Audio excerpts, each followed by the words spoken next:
Ce qui m'a le plus choqué et attiré mon attention, c'était la transe.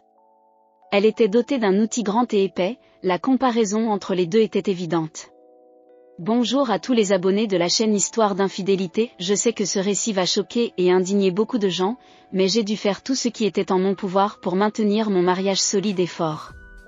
Je m'appelle Claire, et mon mari, Robert, avons toujours été des aventuriers depuis le début, mais après 8 ans de mariage, notre relation a commencé à se refroidir. Il a 40 ans, et moi 35. Avec le temps, les mêmes routines sont devenues lassantes, et la flamme de notre passion a commencé à s'éteindre. Et quand un couple n'a plus ses moments intimes, les choses ne font qu'empirer. Ceux qui sont mariés savent ce que c'est que de passer par cette phase, qui, à mon humble avis, est l'une des pires. Nous habitons dans une petite ville du centre de la France. Les options pour s'amuser et se changer les idées sont très limitées, quelques parcs, quelques bars et restaurants. Je tentais tout pour raviver la flamme de notre relation, me sentant de plus en plus désespérée de retrouver les jours de passion et d'aventure que nous partagions au début. La situation était vraiment grave. Nous parlions fréquemment de notre relation, mais il semblait que nous tournions en rond. J'essayais de comprendre pourquoi il était si désintéressé, mais ses réponses étaient vagues et creuses, disant toujours qu'il était fatigué parce qu'il travaillait tard. La frustration grandissait à chaque conversation, et inévitablement, beaucoup de ces discussions se terminaient en dispute. Je sentais que nous nous éloignions de plus en plus, et que je perdais l'homme que j'aimais. Je lui demandais souvent s'il ressentait encore de l'attirance pour moi. Chaque fois que je disais cela, une immense tristesse montait dans ma poitrine. Robert niait toujours, disant que ce n'était pas ça, que j'étais une femme incroyable et très attirante. Mais les mots ne sont rien comparés aux actes, pour vous donner une idée, j'ai même cherché de l'aide auprès d'une sorcière qui vivait à l'écart de la ville, connue pour ses sorts et ses envoûtements, mais rien n'y faisait. Il semblait que j'étais invisible pour Robert. J'ai même dépensé de l'argent en livres et en cours, essayant de trouver des conseils pour pimenter notre relation. Je ne vais pas mentir, plusieurs fois j'ai pensé à quitter mon mari, mais il était si bon pour moi. Mis à part cette partie de l'intimité, il m'a toujours aidé en tout, surtout dans ma carrière. C'est lui qui a payé mes études universitaires en entier. Si je suis quelqu'un aujourd'hui, c'est grâce à ses efforts. Seule, je n'avais pas réussi à trouver de solution, alors je suis allée parler à mon unique ami, Avant de continuer ce récit, je vous demande de vous abonner à la chaîne et de laisser un like. Nous postons des vidéos avec des récits véridiques tous les jours, Thérèse a toujours été quelqu'un en qui je pouvais avoir confiance, alors j'ai pensé qu'elle pourrait peut-être m'offrir un conseil précieux, ou au moins une épaule sur laquelle m'appuyer. Je l'ai appelée et lui ai demandé de nous rencontrer, en disant que j'avais vraiment besoin de parler et que je traversais un moment difficile dans mon mariage. Thérèse, sans trop tarder, m'a invitée chez elle. Quand je suis arrivée, elle m'a accueillie chaleureusement. Nous nous sommes assises sur la terrasse, et j'ai commencé à lui raconter tout ce que j'avais fait pour essayer de sauver mon mariage, les cours que j'avais achetés, les livres que j'avais lus, et la potion que j'avais obtenue de la sorcière. Ma voix était chargée de frustration et de fatigue, et j'avais vraiment besoin de me confier, Thérèse, je ne sais vraiment plus quoi faire, ai-je dit, le ton désespéré. Je sens que je perds Robert et que rien de ce que je fais ne semble changer la situation. Je ne sais même pas s'il m'aime encore, Thérèse a soupiré et m'a fait une proposition, Claire, je comprends à quel point cela doit être difficile pour toi, mais tu dois être attentive. Je vais te raconter quelque chose de personnel. Dans mon précédent mariage, j'avais aussi remarqué que quelque chose n'allait pas. Mon ex-mari a commencé à s'éloigner, devenant de plus en plus distant, malgré tous mes efforts pour raviver la flamme. Elle a fait une pause, et j'ai pu voir la douleur dans ses yeux alors qu'elle se souvenait du passé. J'ai tout essayé, mais rien ne semblait fonctionner. Ce n'est que lorsque j'ai commencé à soupçonner qu'il me trompait que je suis rentrée un jour à la maison et je l'ai trouvé au lit avec notre voisine.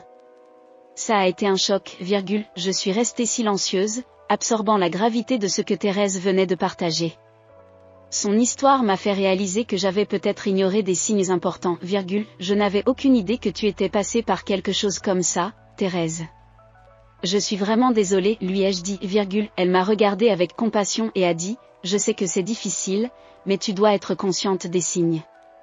Je ne dis pas que Robert te trompe, mais il est important de rester vigilante et de ne pas ignorer ce qui pourrait se passer, Thérèse m'a donné un conseil qui m'a prise par surprise.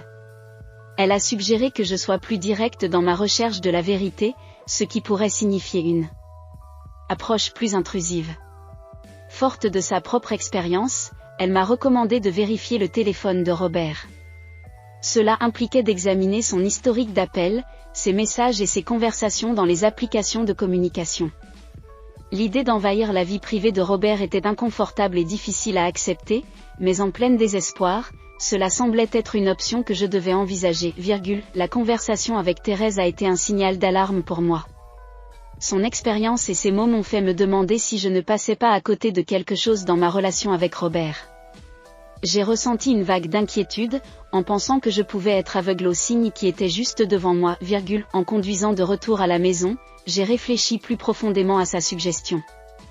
L'idée d'envahir la vie privée de Robert me semblait difficile et inconfortable, mais j'étais arrivée à un point où j'avais besoin de connaître la vérité.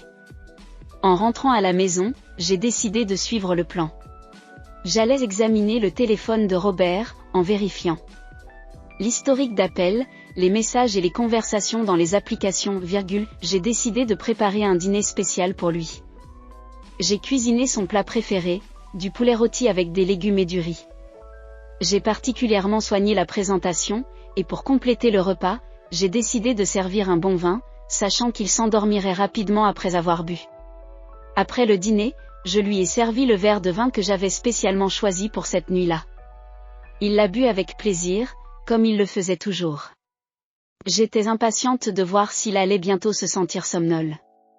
Après un moment, Robert a commencé à montrer des signes de fatigue et s'est rapidement installé sur le canapé, un peu relaxé et endormi, Avec mon mari déjà endormi, j'ai agi avec prudence. J'ai pris son téléphone, qui était sur la table basse. Mon cœur battait fort alors que je déverrouillais l'appareil. La première chose que j'ai faite a été de vérifier l'historique des appels. J'ai soigneusement examiné chaque numéro en essayant de me rappeler si j'en reconnaissais certains. Puis je suis passé aux messages, examinant les conversations à la recherche de tout ce qui semblait suspect ou étrange. J'ai passé en revue les messages textes et j'ai également regardé dans les applications de communication. Chaque notification et chaque conversation était analysée attentivement, dans l'espoir de trouver un indice expliquant le comportement de Robert, Le processus a été lent et épuisant. J'étais plongée dans un mélange de curiosité et de peur, redoutant ce que je pourrais découvrir. Après plusieurs minutes à fouiller dans le téléphone de Robert, je me sentais de plus en plus frustrée. J'avais tout examiné minutieusement, mais je n'avais trouvé rien de suspect ou d'anormal. La frustration a commencé à s'installer. J'avais mis ma confiance dans la suggestion de Thérèse, investissant du temps et des efforts dans la recherche de réponses, mais ce que j'ai trouvé était un écran propre et apparemment inoffensif. Le téléphone de Robert n'a révélé aucun signe indiquant que quelque chose n'allait pas. Après avoir fouillé chaque recoin du téléphone, j'étais sur le point d'abandonner. Puis je me suis souvenu d'un détail, important que j'avais peut-être négligé, le navigateur Internet. J'ai pensé que Robert pouvait visiter des sites que je ne connaissais pas, comme des pages de rencontres ou quelque chose lié aux femmes. Je suis allée directement à l'historique des sites visités et j'ai commencé à faire défiler la liste. Mon cœur s'accélérait à chaque nouvel élément qui apparaissait à l'écran, Enfin, mes yeux se sont posés sur quelque chose qui m'a fait m'arrêter. L'historique révélait une série de visites à des sites de vidéos pour adultes, et ce qui m'a encore plus choqué, c'était le type spécifique de contenu auquel Robert accédait, des vidéos de transsexuels. Le nombre de visites à ces sites était alarmant, et la fréquence des visites indiquait qu'il s'y intéressait beaucoup, J'ai ressenti un frisson en réalisant que Robert explorait un aspect de sa sexualité que je ne connaissais pas. Ces découvertes m'ont laissé confuse et remplie d'émotions mélangées. J'avais enfin trouvé un indice sur ce qui causait la distance entre nous, mais la révélation de son intérêt pour les vidéos de femmes trans apportait une nouvelle dimension à notre relation que je n'avais pas anticipée, Avec cette nouvelle information en main, je savais que je devais mieux comprendre la situation. J'ai décidé d'approfondir mon enquête. J'ai repris le téléphone de Robert et j'ai commencé à explorer les sites de vidéos pour adultes qu'il avait visités. La curiosité me poussait à découvrir exactement quel type de contenu attirait son attention. J'ai cliqué sur les sites et commencé à regarder les vidéos. J'étais choquée de voir qu'ils montraient des trans dans des scènes intimes avec des hommes. Les images et les vidéos étaient très différentes de ce que j'avais imaginé. Je n'avais jamais vu ce genre de contenu auparavant et j'étais surprise de voir que Robert était attiré par cela. De plus, en explorant davantage, je suis allée dans la barre des favoris du navigateur et j'ai trouvé quelque chose d'encore plus troublant. Il y avait des vidéos enregistrées qui montraient des épouses participant à des scènes avec ces transsexuels. Ces vidéos avaient des titres qui suggéraient un mélange de fantasmes et de réalité que je n'aurais jamais imaginé que Robert puisse avoir. Le fait que Robert ait ajouté ces vidéos à ses favoris montrait qu'il ne faisait pas que regarder, mais qu'il les gardait et cherchait peut-être même plus de contenu de ce genre. La découverte de ces vidéos dans la barre des favoris, en particulier celles impliquant des épouses et des transsexuels, a encore augmenté ma confusion et ma curiosité. Je me suis demandé si Robert voulait que je participe à quelque chose lié à cela. Est-ce qu'il imaginait que je m'implique avec une trans, comme dans les vidéos qu'il regardait ? L'idée semblait absurde, mais le fait qu'il ait tant de vidéos de ce type sur son téléphone rendait cette possibilité difficile à ignorer. Après avoir passé un bon moment à examiner tout cela, j'ai remis le téléphone à sa place, en prenant soin de ne laisser aucune trace de mon intrusion. J'ai effacé toutes les preuves qui auraient pu montrer que j'avais accédé au téléphone, puis je suis allée me coucher, laissant Robert dormir sur le canapé. La nuit a été longue et agitée. Je ne pouvais pas m'empêcher de penser à tout ce que j'avais découvert. Le désir de Robert pour les vidéos avec des transsexuels était clairement présent, mais j'étais complètement perdue sur la façon d'aborder le sujet avec lui. L'angoisse de ne pas savoir comment entamer la conversation et les doutes sur la meilleure façon de gérer la situation m'ont tenu éveillée. Au fur et à mesure que la nuit avançait, une inquiétude a commencé à se former dans mon esprit. Robert était-il tellement intéressé par les transsexuels qu'il pourrait même me remplacer par l'une d'elles ? L'idée était douloureuse et perturbante, mais c'était une possibilité que je ne pouvais ignorer. La pensée qu'il puisse chercher quelque chose en dehors de notre relation, ou même imaginer être avec une autre personne qui pourrait satisfaire ce désir, m'a rendue encore plus anxieuse. Je savais que je devais mieux comprendre la situation. J'ai décidé que je devais rechercher davantage sur les désirs de Robert et le contenu qu'il consommait. Si mon mari était intéressé par ce genre de matériel, peut-être devais-je en apprendre plus à ce sujet pour pouvoir aborder la question avec lui de manière informée. Je me suis levée du lit et suis allée sur mon propre téléphone, j'ai commencé à rechercher les sites que Robert avait visités, essayant de trouver plus d'informations sur le type de contenu qu'il consommait. J'ai navigué sur les sites et les vidéos, en regardant certains pour comprendre ce qui éveillait son intérêt. En explorant les sites et en regardant les vidéos, j'ai été surprise par la beauté de certaines transsexuelles. Certaines étaient si féminines et bien entretenues qu'elles pourraient facilement passer inaperçues dans une fête, étant confondues avec de vraies femmes. Pendant que je regardais les vidéos, la sensation de confusion se mélangeait à une nouvelle perception. Cependant, ce qui a vraiment attiré mon attention, c'était la taille des organes génitaux de certaines d'entre elles. Je n'avais jamais rien vu de tel auparavant, et j'étais encore plus curieuse. Le plus choquant, c'est que, en regardant ces vidéos, j'ai réalisé quelque chose que je n'avais jamais imaginé. En les regardant, j'ai commencé à me toucher d'une manière que je n'avais pas prévue. La sensation était aussi inattendue que troublante. La taille et l'apparence des organes génitaux des transsexuels ont éveillé en moi une curiosité et une attraction que je n'avais jamais ressentie auparavant. J'ai commencé à imaginer ce que ce serait si Robert, une trans et moi étions ensemble.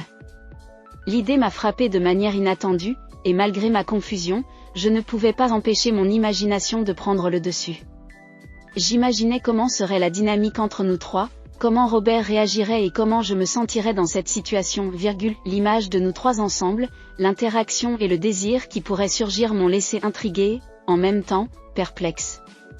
Puis je suis tombée sur une vidéo qui montrait exactement ce que j'essayais de comprendre, un couple où la femme et la trans étaient ensemble, et le mari présent, mais ils ne faisaient que regarder. La vidéo était horrible et montrait l'interaction entre eux de manière très excitante. Ce qui m'a le plus choqué et attiré mon attention, c'était la trans, elle était dotée d'un outil grand et épais. La comparaison entre les deux était évidente. La différence de taille du membre m'a fascinée et un peu perplexe. Je ne pouvais pas me contenir, l'impulsion de me toucher en regardant la vidéo était incontrôlable. La taille et l'apparence de la transe sexuelle ont éveillé en moi une attraction que je n'avais jamais expérimentée auparavant. La sensation de me toucher en regardant la vidéo a été une expérience nouvelle et intense. L'excitation que j'ai ressentie était un mélange de fascination et de découverte. Après avoir regardé les vidéos et joué avec moi-même, j'ai fini par m'endormir l'esprit rempli de nouvelles pensées et sensations. L'excitation et la curiosité m'ont laissé épuisé, et le sommeil est venu comme un soulagement temporaire pour la confusion que je ressentais, Le lendemain matin, en me réveillant, j'étais déterminée à mieux comprendre ce qui se passait avec Robert et notre relation. J'ai décidé de mettre au point un plan pour le faire parler de son nouveau désir. Il fallait que j'aborde le sujet d'une manière qui ne le fasse pas se sentir attaqué ou embarrassé, mais qui ouvre un espace pour une conversation honnête et ouverte sur ses intérêts. Tous mes efforts pour créer une stratégie ne m'ont laissé que plus confuse et frustrée. Au fond de moi, je savais que la meilleure approche serait d'être directe et honnête, J'ai donc décidé qu'il serait plus efficace de simplement parler à Robert de ses fantasmes et désirs. J'ai résolu que, plutôt que de tourner autour du pot, j'allais affronter la situation de front et être ouverte sur ce que j'avais découvert. Ce soir-là, quand Robert est rentré à la maison, j'ai attendu que nous soyons plus détendus et seuls.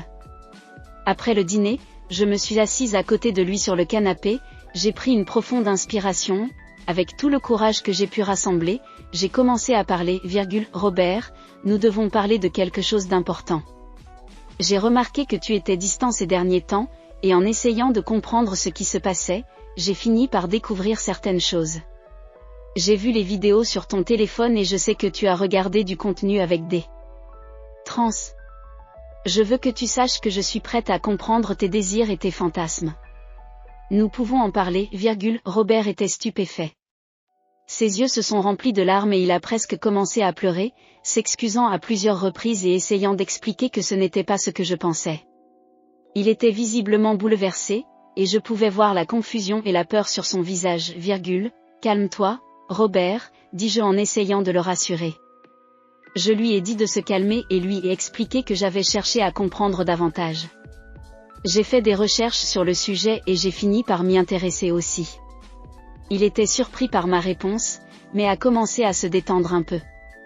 J'ai continué en lui expliquant que je n'étais pas là pour le juger ou me disputer, mais pour comprendre et trouver une manière de gérer cela ensemble. Je lui ai dit que j'étais prête à explorer cette nouvelle dimension de notre relation tant qu'il était honnête avec moi, Robert a pris une profonde inspiration, peu à peu, a commencé à tout me confesser. Il m'a parlé de ses désirs les plus refoulés, des choses qu'il n'avait jamais partagées avec personne. Je l'ai écouté attentivement, essayant de garder l'esprit ouvert et de montrer de la compréhension.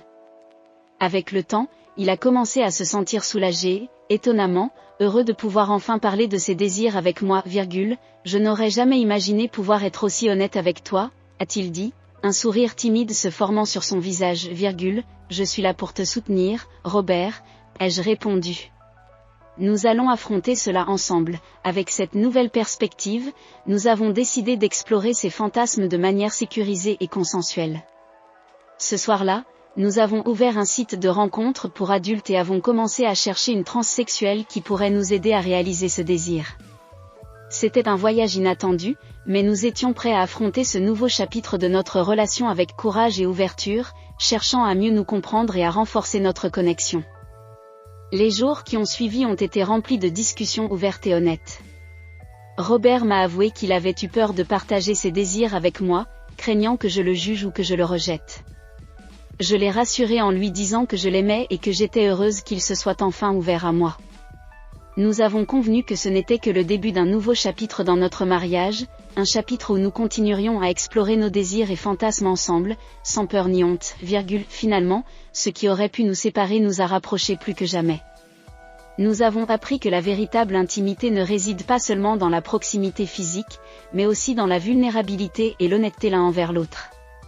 En affrontant ensemble nos peurs et nos insécurités, nous avons trouvé une connexion plus profonde et plus significative, En repensant à tout ce qui s'est passé, je me rends compte que l'amour ne consiste pas seulement à accepter les aspects faciles à aimer de l'autre, mais aussi à embrasser les parties plus difficiles, celles qui font de nous ce que nous sommes vraiment. Et en faisant cela, nous avons découvert que notre amour était plus fort que nous ne l'avions jamais imaginé.